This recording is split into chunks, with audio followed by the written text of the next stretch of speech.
Today we've got a very exciting tactic that scored over 180 goals in the testing. It's an all-out attack tactic, it's a lot of fun, and yes, you can use it with the smaller teams. Also, it is safe to use on console, so be sure to leave a like on this video and subscribe to the channel, and definitely turn on notifications because it is free, and obviously you get notified whenever I post. But let's get into the testing with 4 very different teams. So we're going to kick things off over in France with PSG, obviously the one powerhouse of the video, where we did manage to score over 180. It was 1 off 190, I believe, so we're not going to call it 190, but 180 it is plus, and we enjoyed a very good season despite the goals being scored as well, making it a quadruple winning season. Obviously the Champions League against Atletico Madrid, also the French League against everybody, the French Cup against Nice, and the Trophy de Champion against Toulouse, obviously making it a very famous quadruple, which you usually can do with PSG, but it's always nice to see how dominant you can get these seasons. Exactly. Now, going over to the team stats, it is going to be 122 goals scored in the league and only 24 goals conceded, all while picking up 0 red cards. Now, in terms of the player stats, it's probably who you're going to expect. It is going to be Kylian Mbappe coming in with 42 goals, Hakimi getting the most assists and also picking up the highest average rating.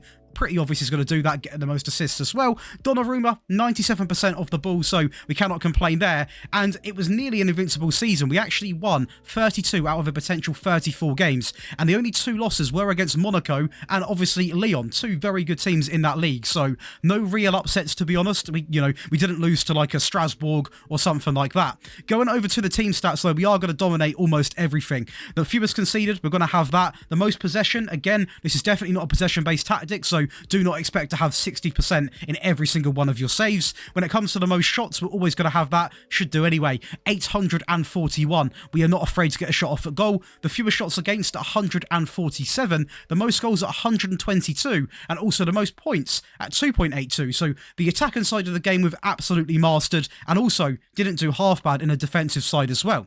Going over to the data hub, it is going to be 3.59 goals every single game, which is absolutely incredible. Conceded per game at 0.71, so very good defensively as well. Now with this team it might have been because we had a little bit of possession, but we've got to take it regardless. Shots per game at 24.74, which is really, really impressive. The tackle win ratio of 76.71, and for some reason it's blocking up the screen, but the pass completion at 87.2. So overall, quite a good season in my opinion. And of course, we will go over the squad and see these goals, so if you really want to, if you don't believe me, you can count up all these goals. But we are going to see Mbappe with 42, Kolo Muani with 30, 20 for Ramos, 16 for Dembele, Hernandez with 12 coming in for Marco as well, Ugarte with 9, a great loan season there for Xavi Simons, obviously at Leipzig, a great team they are, 9 for Hakimi, Pereira with 6, a lot of variety in the goal scorers from all different positions, including the centre-back actually, getting 10 plus goals, which we do love to see of course, and the same goes for the assists as well. We're going to have 29 for Hakimi,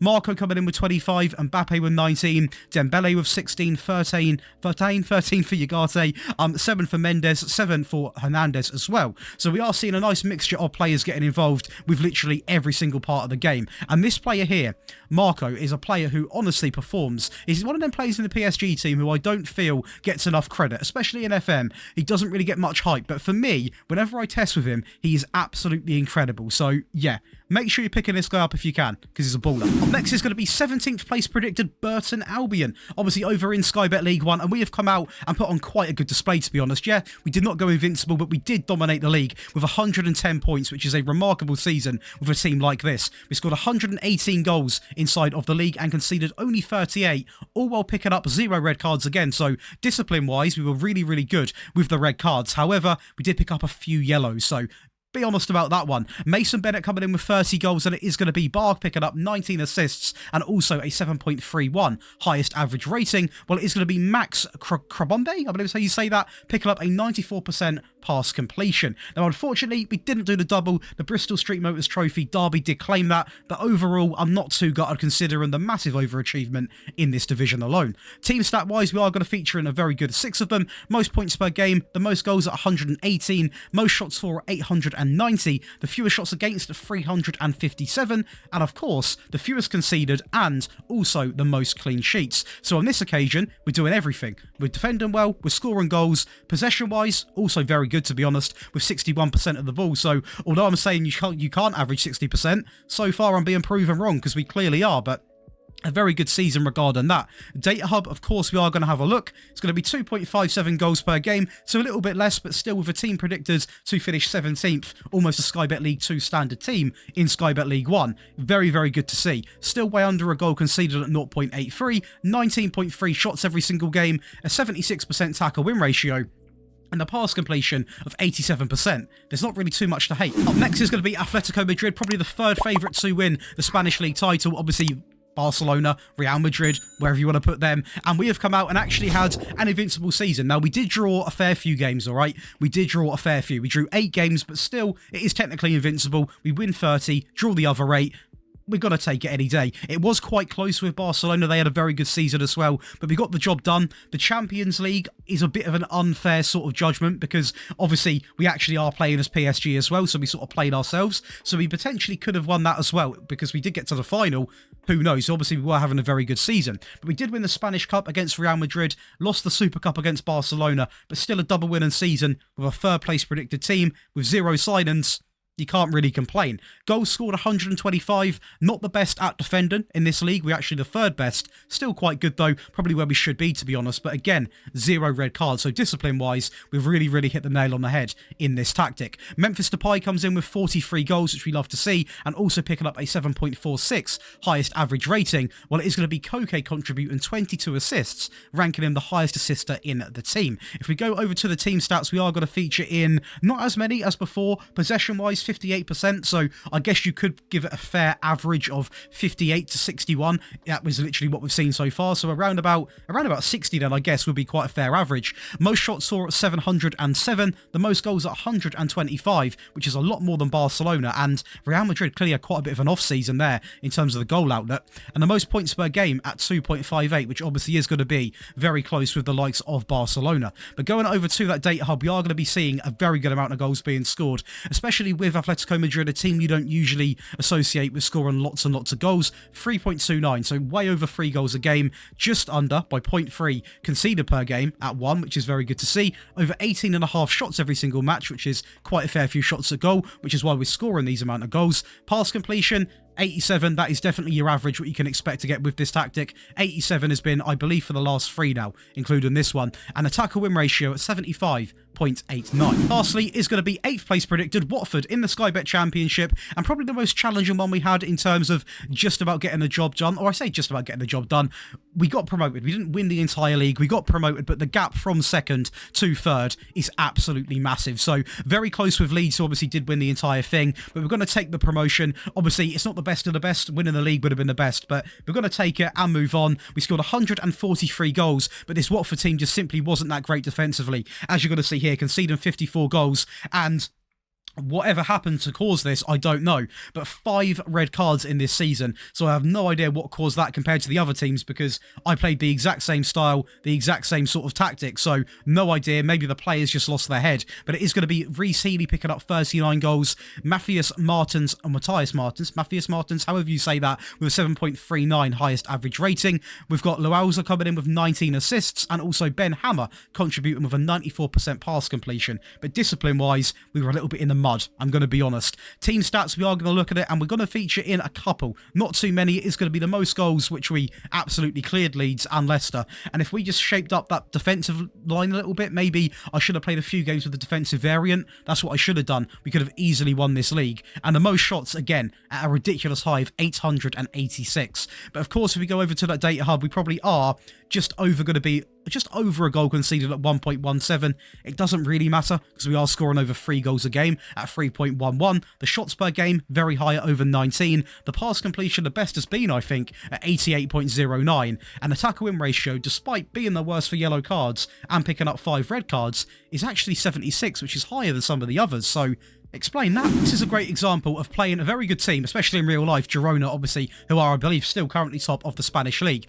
And this is a game where we did concede 2 goals, but it really doesn't matter because we're scoring 8 in one game. As you're going to see here, it's a very interesting start. It actually is a very, very unlucky own goal there from Girona to give us the lead. And the last thing you want to be doing when you're a team like us who can score, you know, another 7 against you. It's the last thing you want to do. But I want you to pay attention to sort of how the chances get created, what you can expect from your team, because when you're playing this attacking, you create chances from all different areas. So the first one was quite direct. This one was more sort of played into the middle, a couple of passes, and obviously Depay just finishes it into the bottom right-hand corner. And when you've sort of got so much variety going on, it's very hard for other teams to defend against. As you'll see in here, going back into the middle, little 1-2, and we can play that way as well. It's not all direct down the line stuff. Sometimes we can go short. They do get a goal back here, to be fair to him. Quite scrappy from obviously a little bit of a set piece. And Oblak was actually injured. Don't know why I kept him on, but hey-ho, he carries on for the entire game, as it is Llorente, shocking defender there from Blind into Memphis, who finishes it. That one was a bit of a given, I will be honest with you. A little set piece there, and probably the easiest set piece you're going to see in FM, to be honest. That is horrific marking from this Girona team, but they're probably given up by this point, to be honest. As again, short, sweet passing results in a goal. You're not just going to be scoring these direct chances. You are going to have this going on for you as well. Little 1-2 into Molina. Horrific defender from Girona again. They're a little bit all over the gaff in this second half, I'll be honest, and they do get one back, but it's way too late to care. Again from a scrappy set piece, past an injured Oblak. A lot of things going with the Watford team though as well, to be fair. It wasn't all tight games. This is going to be an example of a very dominant game, a 5-0 win, and how good that high press is. If you look there, great high press and very unselfish there, coming in from Bayo, and obviously a very good lead. Very early goal, which sometimes you need in these sort of games. A Sprilla back into the middle, and would that go down as an own goal? I'm not entirely sure. I think he probably will claim that one, to be honest. But set pieces, again, always on point in my tactics. I do recommend you watch that FM Scout video because there is honestly a very good collection of them going on. And after the winter update, I'm going to be releasing a video on some updated ones. So I've got you covered on that. And the training schedules, of course. But this entire game, to be honest, we just had a really high press going on. They couldn't keep up with it. They couldn't hack it. And we just absolutely took over everything. Of course, now over to your favourite part of the video. That is going to be the tactical breakdown. If you are enjoying so far, be sure to leave a like and subscribe to the channel and turn on notifications. Of course, it is completely free. And if you do want to join the other 2,190 odd people, do come over and join the Patreon, where you get access to all 3 of these tactics. You also get early tactic and video release. You get priority in the tactic and rebuild requests. You get one-on-one tactical help. I'll personally tweak your tactics for you, and also you still can just about enter that giveaway, so do come over and get involved. The first tier or the second tier gets access to almost completely everything, so definitely come over and get stuck in. Not literally in the tactic, but let's go over and break down the player roles. So we are going to get things going with the sweeper keeper, who is simply going to be on that default instruction. The wing back on the right is going to be on attack, on sit narrower, and also tackle harder. We don't really need too many more instructions on this wing back because he's already going to be getting further forwards and crossing from the byline. The ball playing defender on the right is simply going to be on the default, and on the left, simply going to be on the default. Again, we don't really want these players dribbling more because of how attacking their wing-backs are. We don't want the entire back four going up and, you know, getting involved. The wing-back on the left is going to be exactly the same as on the right. So a wing-back on attack, on sit narrower, and also tackle harder. Now, unfortunately, or not unfortunately, because the tactic's really good, but we do have to have 2 very defensive-minded players in the default variant of this tactic. So on the left, it is going to be a DM on support, on tackle harder, and on the right you can have a DM, but I personally, for a default variant, I preferred the anchor on defend, on tackle harder. Obviously, who also gets naturally these other 4 instructions. Going up the field, we are going to have an inside forward on support, on shoot more often, and also tackle harder.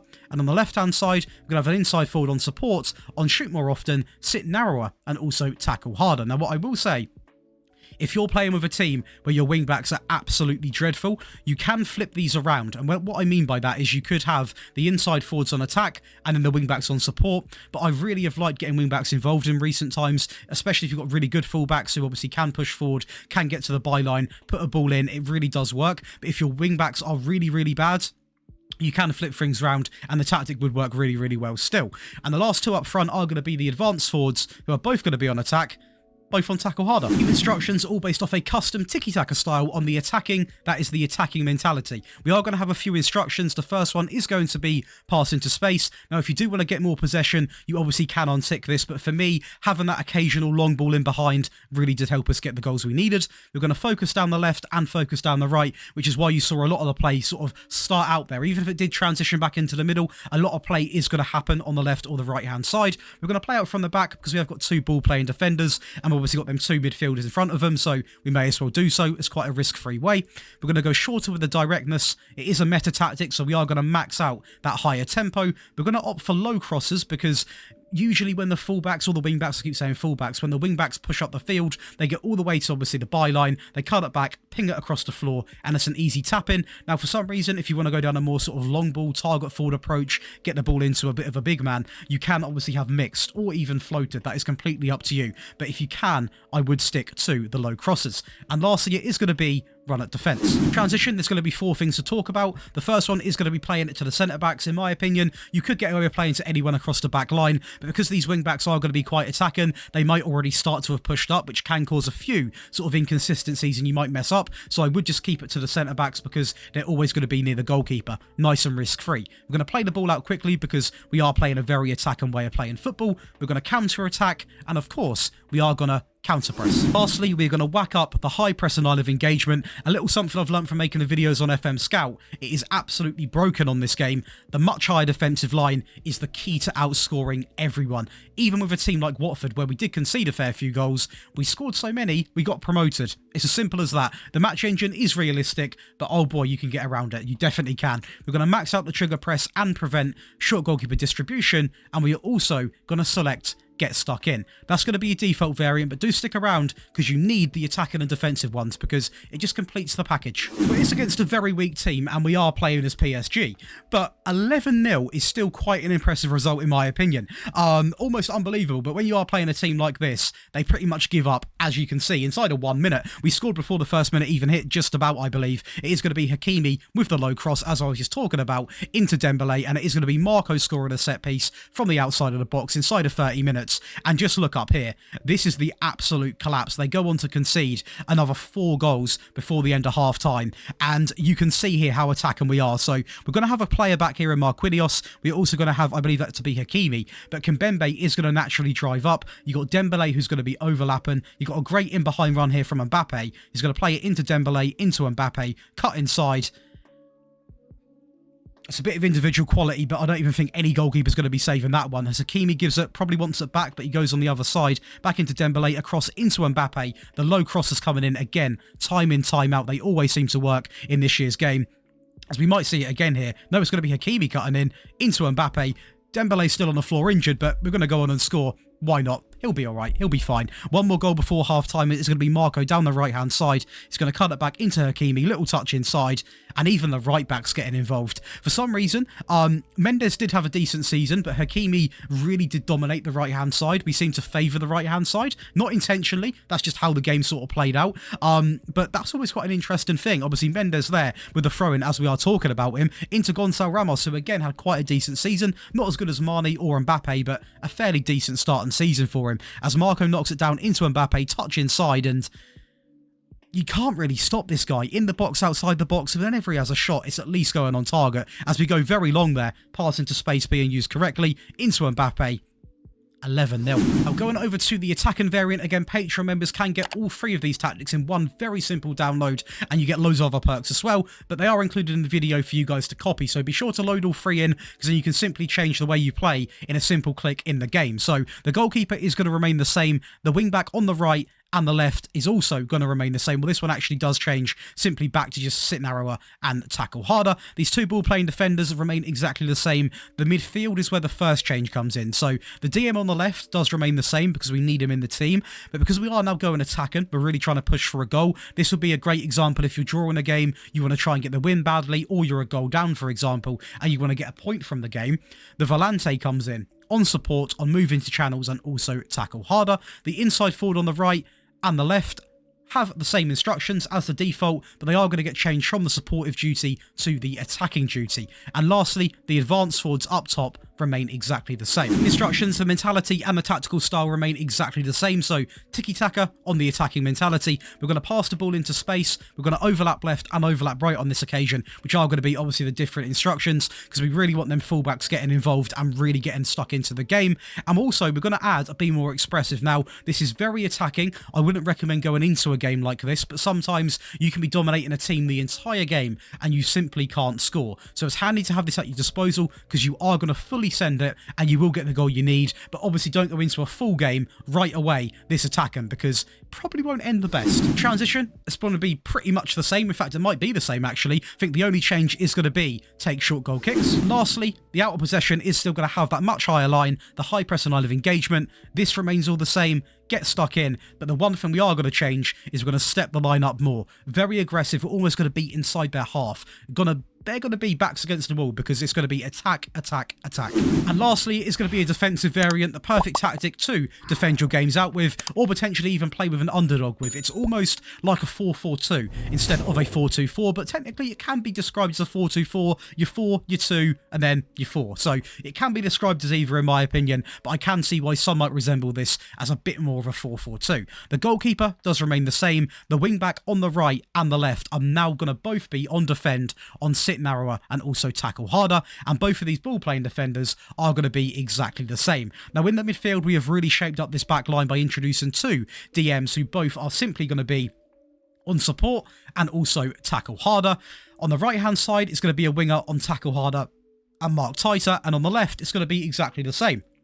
Now, what's going to happen with this tactic is you essentially are going to be defending sometimes in a back 8 because these wingers are going to come back, they're going to mark their players tight, and therefore they are going to be quite tightly pressed into this midfield here, and it will represent a back 8. It's almost impossible to break down and very frustrating to play, and that is why I've introduced a target forward, because we are going to go more direct, as I'm going to explain shortly, but having the target forward is the perfect option to hit, to then flick on to the advanced forward, who is also going to remain unchanged. So there's a lot of logic to why this works. It's very direct. It's not the prettiest football, but it's a way of defending well, but still having a way to get the occasional cheesy goal. Team instructions, again, it is going to be tiki-taka, but now it's going to be the positive mentality, and there are a lot of changes. So it's still going to be fairly wide. We're still going to pass into space. We're still going to focus down the left and the right while playing out from the back. But this is where the tactic completely does a 360 because the tempo goes all the way to slightly lower, to basically not be as strenuous on the players. And the directness goes to slightly more direct. So we're not going to be as aggressive in terms of the pressing we're doing. We're not going to be as aggressive in terms of how quick we're getting the ball moving. We're simply going to get the ball, and if the option's on, we are going to go long and flick it on from the target man. That's going to be the sort of vibe of the team. We're going to run at defence and still have the low crosses. Transition is going to be counter press, counter, and distribute to the centre-backs. Lastly, of course, we're not going to have that much higher line playing this way. It is going to be the standard defensive line. Again, very frustrating because that means we're now going to be a lot more sort of structurally well put out as well, which means that back 8 is going to be even harder to break down with the high press and line of engagement more often, prevent short goalkeeper distribution, and also get stuck in. And that's going to complete for you guys the 4-2-4 chaos, whatever you want to call it. It's a very, very attacking tactic, which I had a lot of fun making. I haven't made a 4-2-4 in quite some time now, and I feel like this one is definitely one, if you like scoring goals, you're going to love this one. But if you guys have enjoyed today's video, be sure to leave a like, subscribe to the channel. Again, you can use this on console. Be sure to turn on notifications, and I will see you in the next video.